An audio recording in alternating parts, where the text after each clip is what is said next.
Bonjour à tous et bienvenue sur ce cahier de culture numéro 1 sur le diplôme d'animateur et d'initiateur de la Fédération française des échecs. Et nous commençons tout de suite par une petite histoire d'un grand jeu, les échecs. Création Pascal Bellanca-Penel, source Bibliothèque nationale de France. Le jeu d'échecs nous est aujourd'hui familier, mais son histoire remonte à plus de 1500 ans. Jeu de guerre dans un continent indien déchiré par les luttes intestines, jeu de cour dans l'Occident médiéval, jeu entre guillemets moralisé mettant en scène la place des différents métiers à la fin du Moyen-Âge, jeu entre guillemets amoureux suivant les méandres de l'amour courtois, jeu de compétition à l'aube des temps modernes, l'évolution du jeu d'échecs, de ses pièces et de ses règles témoigne des cultures qui l'ont adopté. La civilisation islamique fixe le jeu et en assure la diffusion. Au XIIe siècle, le Moyen-Âge chrétien transforme les pièces et leur confère une dimension symbolique. La Renaissance modifie les règles et en accélère la marche. Avec les temps modernes s'ouvre l'ère de la compétition. À toutes les époques, l'échiquier apparaît comme le théâtre du monde et nous éclaire sur ses valeurs sociales. Le roi des jeux serait-il le plus ancien jeu intellectuel du monde? Cette séduisante idée a donné lieu à bien des hypothèses quant à l'origine du jeu, jamais établies de façon certaine. Ainsi, en trouverait-on des prémices dans l'Inde védique, 2000 ans avant Jésus-Christ. Le Bouddha lui-même aurait prêché contre la pratique du jeu le dimanche, 500 ans avant Jésus-Christ. Aujourd'hui, il est admis que les échecs ont bien fait leur première apparition en Inde, mais autour du 6e siècle de notre ère. Un sage nommé Sissa. Il était une fois en Inde un brahman avisé du nom de Sissa. Vers 550 après Jésus-Christ, ce sage conseiller du roi Balit inventa pour distraire son souverain un jeu magnifique qu'il nomma Chaturanga. Ce terme sanskrit signifie littéralement 4 membres, comme la dénomination usuelle d'une armée de l'Inde ancienne composée de 4 corps distincts: éléphants de combat, chars de guerre, cavalerie, infanterie, placés sous les ordres d'un monarque, entre parenthèses Raja. Enthousiasmé, le roi lui aurait offert comme récompense tout ce qu'il pourrait souhaiter. Sissa aurait alors demandé de mettre un grain de blé sur la première case du plateau, 2 sur la deuxième, 4 sur la troisième, et ainsi de suite, en doublant chaque fois le nombre de grains jusqu'à la dernière case. Le roi aurait accepté, trouvant la requête étonnamment modeste, jusqu'à ce que son comptable vienne lui dire que la somme demandée se montait à 2 puissance 64 grains moins 1, soit plus de 18 milliards de grains, soit toutes les moissons de la Terre pendant environ 5000 ans. Dans la réalité, le jeu d'échecs est probablement quand même né en Inde. Le jeu original, Chaturanga, se jouait à 4 et en lançant des dés pour désigner la pièce à jouer. Le jeu connut son véritable essor en passant à 2 joueurs et en supprimant les dés. Développement. Venu des pays d'islam, le jeu d'échecs pénètre en Occident aux environs de l'an 1000 par 2 voies. La voie méditerranéenne passe par l'Espagne et la Sicile vers la France et l'Italie. Palerme, Cordoue ou Tolède sont des zones de contact entre la brillante civilisation islamique et le monde chrétien. De fructueux échanges s'y développent avant que ne commencent les croisades et la Reconquista. Les croisés s'approprient le jeu, s'exerçant aux échecs devant le siège de Jérusalem en refusant de combattre pour livrer bataille autour de l'échiquier. Et c'est avec engouement qu'ils rapportent le jeu en France.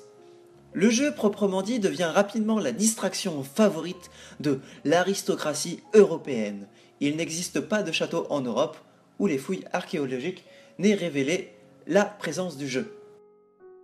La raison de son immense succès réside dans son adaptation aisée à la civilisation occidentale, tout aussi militarisée que l'Orient. Il a suffi de substituer aux pièces trop orientalisées des équivalents européens. L'éléphant indien a laissé place au fou, le quadrige à la tour, le chat, terme qui donnait naissance au mot échec, au roi, et le conseiller du roi, le vizir, à la reine qui, au Moyen-Âge, jouissait d'une autonomie beaucoup plus réduite qu'aujourd'hui. Dans le courant du Moyen-Âge, les aspects proprement techniques du jeu d'échecs n'évoluent guère. Malgré un effort de réflexion théorique certain, Et malgré la compilation de traités et de recueils de problèmes, les parties demeurent lentes et longues, les pièces ayant toutes sur l'échiquier une valeur plus faible que nos jours. La dimension symbolique du jeu semble rester plus forte que sa dimension véritablement ludique.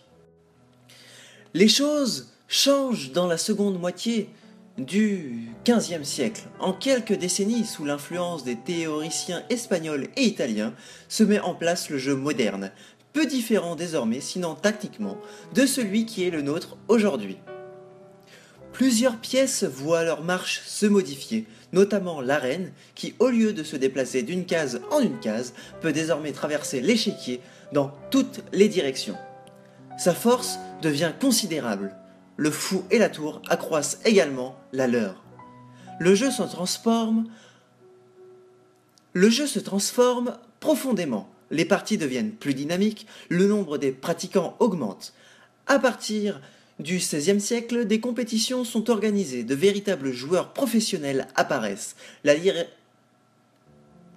À partir du XIXe siècle, à partir du XVIe siècle, des compétitions sont organisées, de véritables joueurs professionnels apparaissent. La littérature échiquienne devient prolifique.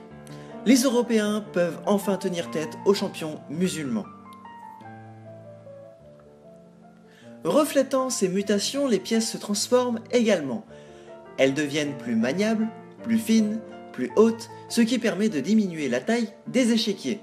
Si les règles ne changent plus, le jeu continue d'évoluer tactiquement. Au début du XVIIIe siècle, les joueurs ne pensent qu'à gagner par échec et mat. Les parties sont alors très agressives et passionnantes. C'est en vainquant le champion de l'époque devant Louis XV à Versailles que Philidor, né en 1726 et mort en 1795, alors âgé de 10 ans, entre dans l'histoire des échecs. Son analyse des échecs révolutionne le déroulement tactique des parties. Les pions acquièrent sur l'échiquier une importance stratégique considérable. Pour le champion français, les pions sont l'âme de ce jeu. Vers 1740, le Café de la Régence à Paris est le théâtre des plus belles parties d'échecs où Philidor croise Diderot. Pendant la Révolution, Robespierre ou Camille Desmoulins viennent y jouer. L'activité échiquienne du Café de la Régence ne s'arrêtera que vers 1920. Après Wilhelm Steinitz.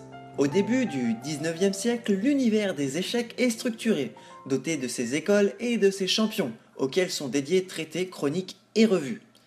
L'ère de la compétition s'ouvre en 1851, avec un premier tournoi international organisé à Londres. Souvent bien dotés, ces tournois confrontent les champions américains comme Paul Morphy, né en 1837 et mort en 1884, aux meilleurs européens. Les maîtres gagnent encore en prestige et font la une des quotidiens. Le premier championnat du monde officiel est organisé en 1886 aux États-Unis. L'Autrichien Wilhelm Steinitz, né en 1836 et mort en 1900, est sacré champion du monde. En 1894, il cède son titre à l'Allemand Emanuel Lasker, né en 1868 et mort en 1941, qui le conservera 27 ans.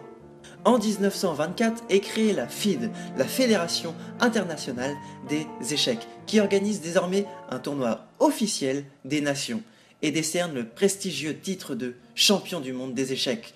Le jeu devient politique, le champion représente son pays dont il incarne les valeurs. Cette nouvelle symbolique des échecs culmine dans l'affrontement des deux blocs pendant la guerre froide. Le jeu recouvre sa première vocation guerrière. En 1972, l'Américain Robert Fischer, né en 1943, tombe le Soviétique Boris Spassky, né en 1937, après un match surmédiatisé où tous les coups furent permis.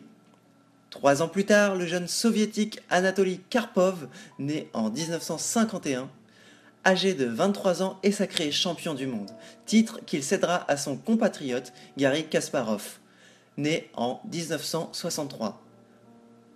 Et il lui céda son titre en 1985. Les Russes tiennent ferme le sceptre des échecs. En 1993, Kasparov fonde la Professional Chess Association, conduisant à 2 championnats et reléguant ainsi le titre de champion du monde de la FIDE à un statut officiel. Dans l'attente d'une hypothétique réunification des couronnes mondiales, Kasparov reste le numéro 1 mondial au classement Elo, bien qu'il ait perdu son titre face à son compatriote Kramnik en 2000 à Londres. En 2005, Kasparov annonce qu'il se retire du circuit international. Il sera resté numéro 1 mondial plus de 20 ans, se forgeant un palmarès exceptionnel. Ses successeurs sont l'Indien Viswanathan Anand, né en 1969, champion FIDE en 2000 et spécialiste des parties rapides, et le Bulgare Veselen Topalov, né en 1975, champion en 2005. En janvier 2006, Topalov est en tête du classement mondial avec 2801 devant Anand 2792. Mais en septembre 2006, un match dit de réunification du titre mondial est organisé avec Kramnik. Vladimir Kramnik s'avère être le joueur le plus solide du monde puisqu'il s'impose face à Topalov, comme devant Kasparov. Il gagne le match par 8,5 à 7,5 et devient ainsi le champion du monde incontesté. La FIDE réussit à organiser un tournoi dit fermé.